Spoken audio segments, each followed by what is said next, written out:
Mula sa Far East Broadcasting Company, Philippines, narito ang isang programang tatalakay sa iba't ibang kaisipan ugnay sa ating kultura at mga kaganapan na ang magbigay ng liwanag sa usapin ng wastong katuruan at kaugalian. Kamalayan, kasama si Pastor Jebo Banzuelo.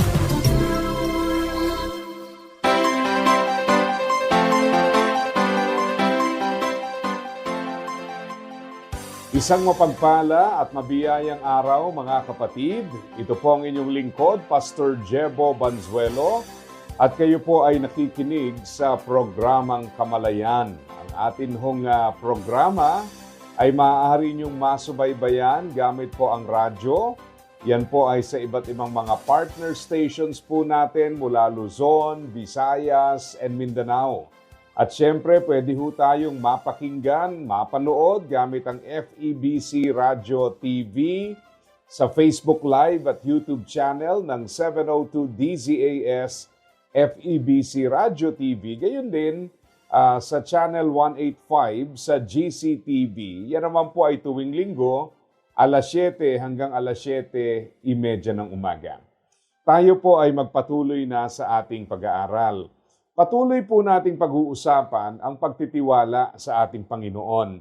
Alam nyo, ang napakagandang bagay tungkol po sa pagtitiwala sa ating Diyos ay dahil ang Diyos mismo ang nag-iimbita sa atin na magtiwala sa Kanya.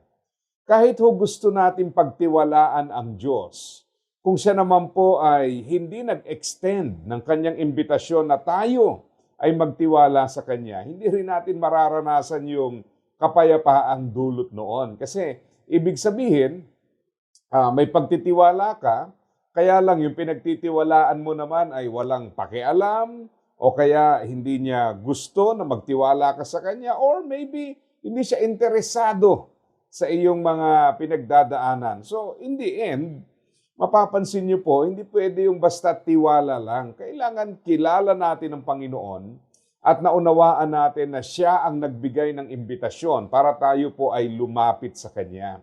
Yan niya ang napakaganda. Ang nakakalungkot lang pong realidad mga kapatid ay kadalasan nami-miss natin. No? We miss out on the peace, the power that is made available to us because we don't want to trust God. Or ang pagtitiwala po natin ay doon lamang sa mga panahon ng problema na para bang seasonal trusting in the Lord. Yan. Yung iba naman, temporary trust in the Lord. Bakit temporary? Pag may problema, tiwala. Pag wala na rin pagtitiwala. Back to normal, ika nga. So, tayo po ang nawawalan kapag ganon. Kaya napakahalaga po na ating maunawaan paano bang tayo ay magtitiwala sa ating Diyos. Atin pong natutunan sa ating mga pinag-aralan, itong mga nakalipas, na ang pagtitiwala po sa ating Panginoon involves having faith in God's character, word, and power. Kahit na yung mga pangyayari sa ating buhay ay hindi natin mawari. No? Kasi sa totoo lang, maraming bagay po hindi natin maintindihan, paano, and yung kawalan ng pagkaunawa sa mga kaganapang ito, yung hindi natin ma-predict ang susunod na mangyari, actually, napakalaking bagay niyan para iparealize sa atin na kailangan nga nating magtiwala sa ating Diyos. Kasi yan yung mga times na talagang, alam mo, aminado tayo na hindi natin kaya. Aminado tayo na kailangan natin magtiwala. Aminado tayo na sa ating sarili wala tayong magagawa. Kaya yung confidence in self actually oftentimes prevents us from having confidence in God. Masyado tayong tiwala sa sarili, hindi man natin verbally sabihin yan, but makikita po yan sa ating aksyon Di po ba? Itiwala tayo sa sariling kakayahan. So if you don't trust the Lord, don't pray, don't seek His wisdom, yan po ay hindi man verbally sinasabing hindi tayo nagtitiwala sa Diyos, pero ang mga aksyon na yan ay malinaw na pagpapakita na kulang tayo sa pagtitiwala sa magagawa ng Diyos sa ating buhay. Kaya yung mga moments po na doon tayo merong humility, or admittance, inaamin natin, hindi ko kaya, paano ito, doon natin marirealize na yung pagtitiwala is something that is made available to us. At yan ang invitation not only to trust Him because of your problems, but an invitation to get to know God in the context of your problems. Makikita mo yung magagawa niya sa ganong sitwasyon. Alam nyo, itong aking bunsong anak, nahilig po maglaro ng chess. No? So, syempre, madalas kaming dalawa lang naglalaro. Laro kami. So, halos alam na namin yung technique ng bawat isa. Ngayon, para makita mo yung kakaibang kakayahan, kailangang isabak mo eh. Iba yung kalaban, iba yung environment, di po ba?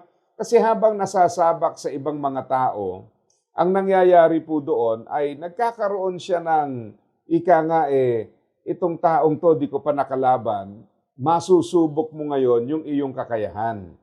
So, yun din po tayo sa Panginoon eh. Minsan nagtitiwala naman tayo, kaya lang dahil halos regular na yung mga bagay na nangyayari, para bang yung pagtitiwala comes so automatically to the point na may mga pagkakataon na hindi na tayo nagkakaroon ng amazement sa ating Panginoon.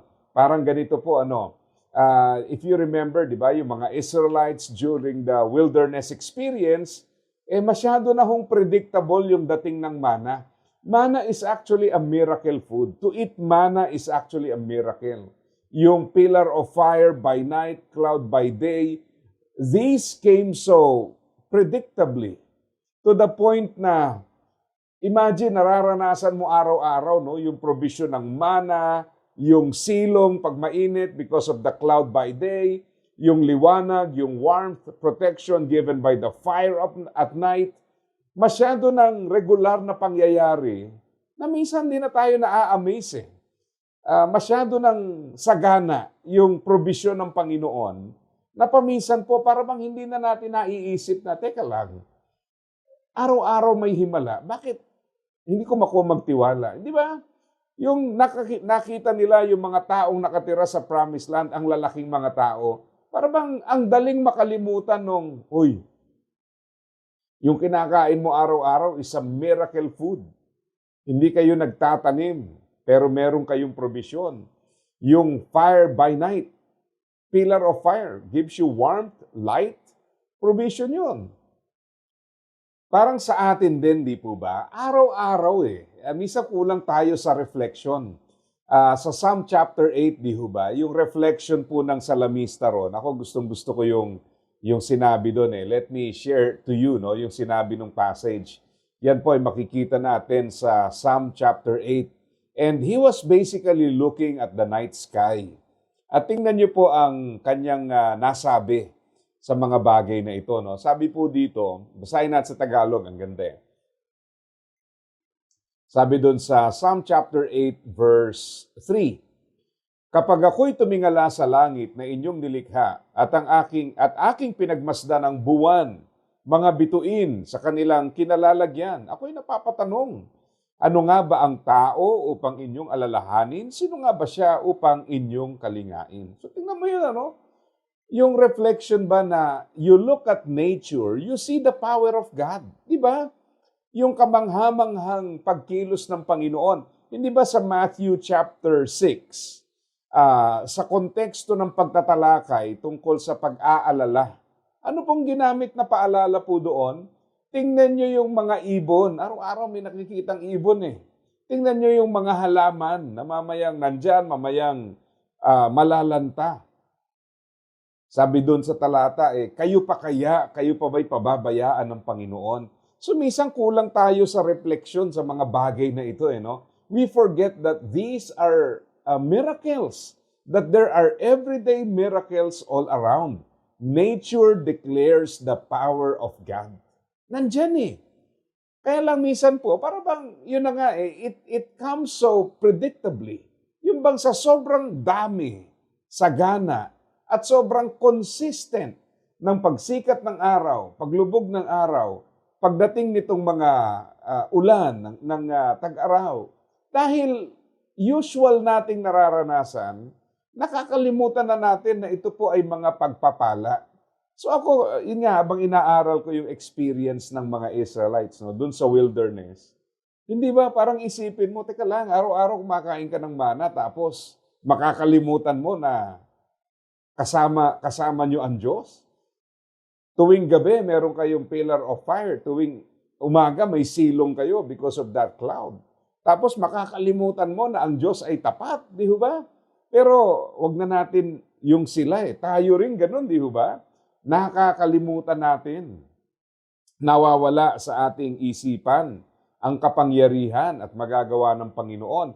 Nakakalimutan natin. Pero araw-araw po, hindi ba? Ang dami nga nating nakikita sa ating kapaligiran na mga palatandaan, paalaala at katiyakan ng kapangyarihan, pagkilos at biyaya ng Panginoon. So minsan kung iisipin natin tayo rin pala ay mga saksi sa napakaraming mga pagkilos, himala ng ating Panginoon sa ating buhay. Tingnan nyo ito. Basahin ko lang sa Mateo chapter 6 verse 25 at mga sumusunod. Kaya sinasabi ko sa inyo, huwag kayong mag-alala tungkol sa inyong buhay, kung ano ang kakainin o iinumin, o tungkol sa inyong katawan, kung ano ang inyong susuotin. Hindi ba't mas mahalaga ang buhay kaysa pagkain at ang katawan kaysa damit? Tingnan ninyo ang mga ibon sa himpapawid. Hindi sila nagtatanim o nag-aani o nag-iimbak sa kamali, ngunit pinapakain sila ng inyong amang nasa langit. Hindi ba't mas mahalaga kayo kaysa sa kanila? Kaya ba ninyong dagdagan ng kahit 1 oras man lang ang buhay ninyo sa pag-aalala ninyo? So tingnan niyo po yan. Ito pa. At bakit kayo nag-aalala kung anong inyong isusuot? Tingnan ninyo kung paanong tumutubo ang mga bulaklak sa parang. Hindi sila nagtatrabaho o nagtatahi ng damit. Ngunit sasabihin ko sa inyo, kahit si Solomon ay hindi nakapagsuot ng damit na kasing ganda ng mga bulaklak na ito sa kabila ng kanyang karangyaan. Kung ganito dinaramitan ng Diyos ang mga damo sa parang na buhay ngayon, ngunit bukas ay itatapon sa apoy, kayo pa kaya? Tiyak na bibihisan niya kayo ng higit pa sa mga ito. Napakaliit naman ng inyong pananampalataya. Tingnan mo yun, ibinaling tayo sa mga patotoo ng kapangyarihan, pangangalaga, pag-ibig, pagmamahal ng Panginoon, mga patotoo na araw-araw nakikita natin, ibon sa himpapawid, bulaklak sa parang, di ba?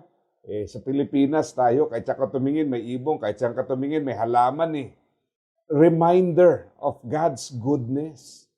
Kaya nga sabi, kayo pa kaya? Kay liit ng inyong pananampalataya, di ba?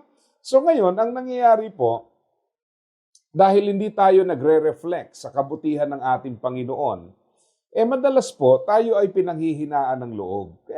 Kaya kung tutuusin, yung mga Israelites, ang dami na sanang pwedeng balik-balikan di ba?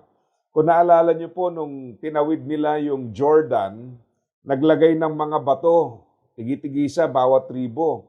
Para saan daw? Ang purpose po noon ay para maalala po nila, pagka dumating na yung susunod na henerasyon, na wala na po yung mga mas nakatatanda, o kaya pag nagtanong yung mga mas bata, ang sasabihin nila, ito ay tungkol sa ginawa ng Panginoon sa amin. So ibig sabihin po, yung mga previous experiences sa Panginoon should elevate our faith to the next level. Kaya hindi dapat yung parabang doon lang tayo nakatuon sa solusyonan to. So nasosolve yung problem but we never actually learn. So ano hong natutunan natin sa mga nakikita nating araw-araw na provision ng Panginoon? Sa inyong mga pinagdaanan sa mga nakalipas na panahon, what have you learned about God? And how does it help you in your present challenges? And how will it help you? And how can it help you sa mga future challenges naman? Di po ba? Kasi ang mga bagay na yan ay hindi po natapos at gano'n na lamang. Ang mga bagay na yan ay naranasan at nagsisilbing patotoo, paalaala ng mga pagkilos ng Panginoon sa ating buhay. Kaya nga, kung babasahin niyo po ang Deuteronomy bago po yung Joshua, kasi sa Joshua, it was basically the conquest of the land. Papasukin na yung promised land eh. Nung Deuteronomy, ang Deuteronomy is a review. Ang Diyos po doon pinapaalala sa kanila, ito na yung mga nangyari, ito yung aking pangako, and God was preparing them for what is to come. May mga hamon kayong kakaharapin doon. Pero alalahanin nyo kung paano kayong nilabas mula sa Ehipto, pinangalagaan, paano kayong iningatan sa wilderness, at nakarating sa panahong ito. Can you imagine nung nagpadala ng 12 espiya, di ba? Yung 10, aatras na eh. Di ba? Ayaw na eh. Parang kung iisipin mo, teka lang, nasa buka na kayo ng promised land, ngayon pa kayo magbabalikwasan, di ba? Para bang ang hirap isipin. And yet, ganyan po ang karanasan. Kaya nga, challenge ito, reminder ito para sa atin, mga kapatid, kasi talagang ganun eh. No? Pag tayo po ay nakarana sa Panginoon, ganun lang ba yun? Parang isang karanasang, yehey, praise the Lord, tapos pagtapos na, kakalimutan na lang ba natin? Kaya nga, yung thanksgiving sa prayer, alam nyo, napakahalaga yun eh. Kasi pag tayo po ay nagpapasalamat, inaalala natin na merong mga naging karanasan na tayo sa Panginoon, may mga pagkilos na ang Panginoon, may mga tagumpay na tayong natamasa mula sa Panginoon. At yung mga bagay na ito, bagamat tapos na, lipas na, pero hindi ibig sabing irrelevant na sa buhay natin. We can still learn something from this. We can still gain something from this. Kasi ang Diyos na kumilos noon, ang Diyos natin ngayon. Kaya nga sa Matthew 6, paalala, no? Kahit pala yung mga araw-araw nating nakikita, minsan, nakakalimutan natin na merong Diyos sa likod ng mga ito. Every day, pag nakakita ka ng halamang tumubo, puno, nakakalimutan ba natin na nagsimula sa isang maliit na binhi? Paano naging halaman, puno, paano nakapamunga? Di ba? Mga paalala po ng kapangyarihan ng ating Panginoon. When you look at the creation, you are reminded of the wisdom, the power of the Creator. Napakatalino, napakamakapangyarihan. Hindi maipaliwanag yung kanyang mga paggawa. Kaya ho napakagandang napakagandang paalala sa atin na tingnan mo ang mga ibon, di ba? Tingnan mo ang mga halaman. Kasi ibig sabihin po niyan, itong mga bagay na ito ay common sight, ika nga. Ibig sabihin, lagi naman nating nakikita, lagi nating namamasdan. Pero what do we learn from all this? Tayo ho ba'y nawala na lang ng amazement sa ating Panginoon? Minsan po, pag ako ay tumitingin sa mga gadgets, ako po ay naa-amaze dun sa paano na-imbento, yung imagine mo yung cellphone, wala namang mga connection, but natatransfer yung ating boses real time. Di ba? Ibig sabihin, habang ito ngayon, kung kayo po'y nanonood, napapakinggan nyo, tinatransmit, di ba? And you listen to it kahit na ang layo-layo ng distansya. Minsan pag inisip-isip mo yan, kamangha-mangha di ba? Naa-amaze ka sa talino nung nag-imbento. So sa Panginoon, lalo na, yung pag-alaala po natin sa mga bagay na ito reminds us of, wow, what a powerful God we have. Di ba? Kaya yung reflection talaga sobrang sobrang importante yan sa atin.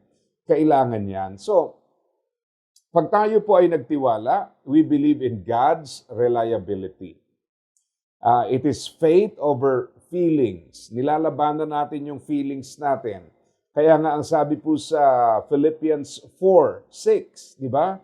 Do not worry about anything. Instead, pray about everything. Tell God what you need. So mapapansin mo, merong pagtitiwala sa ating Panginoon. Hindi pwedeng hayaan yung feelings natin to remind us or to tell us how to react. Hindi po. Kailangan yung pananampalataya. Naalala ko yung isang nabasa ko sa isang post. Ang sabi po roon, do not allow your worry to tell you a story that God never wrote. Huwag mo daw hayaan na yung iyong pag-aalala ay magbigay ng ibang kwento sa iyo na hindi naman yun ang kwento na nais ng Panginoong buuin. Di ba? Totoo yun eh. Kasi paminsan po, yung worry natin, ang daming nagiging mga sanga-sangang posibilidad na, paano na, and then later on, na-consume na tayo ng puro paano na, and we forget about who God is. Balikan natin yung Matthew 6 and what it reminds us about who God is. Ang sabi po dito sa talata na karugtong ng ating binasa kanina. No? Sabi po sa verse 31, kaya huwag kayong mag-alala at magsabi anong kakainin namin o anong iinumin namin o anong susuotin namin. 32, ito ang mga bagay na pinagsisikapan ng mga hentil, ngunit alam ng inyong amang nasa langit na kailangan ninyo ang lahat ng ito. Grabe, no? Sa ibang translation po, yan daw ang pinoproblema ng mga walang Diyos, walang pagtitiwala sa Diyos. Pero ikaw, meron kang Ama sa langit, tayo ay merong Ama sa langit na alam na kailangan natin ang lahat ng ito. Di ba? So, ibig sabihin, we don't pray to inform God. We don't pray to remind God kasi bago ka pa manalangin, alam na niya eh.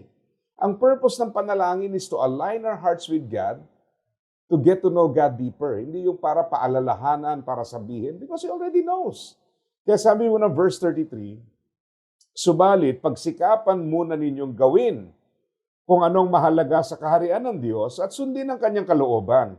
At ang lahat ng mga pangangailangang ito ay ipagkakaloob niya sa inyo.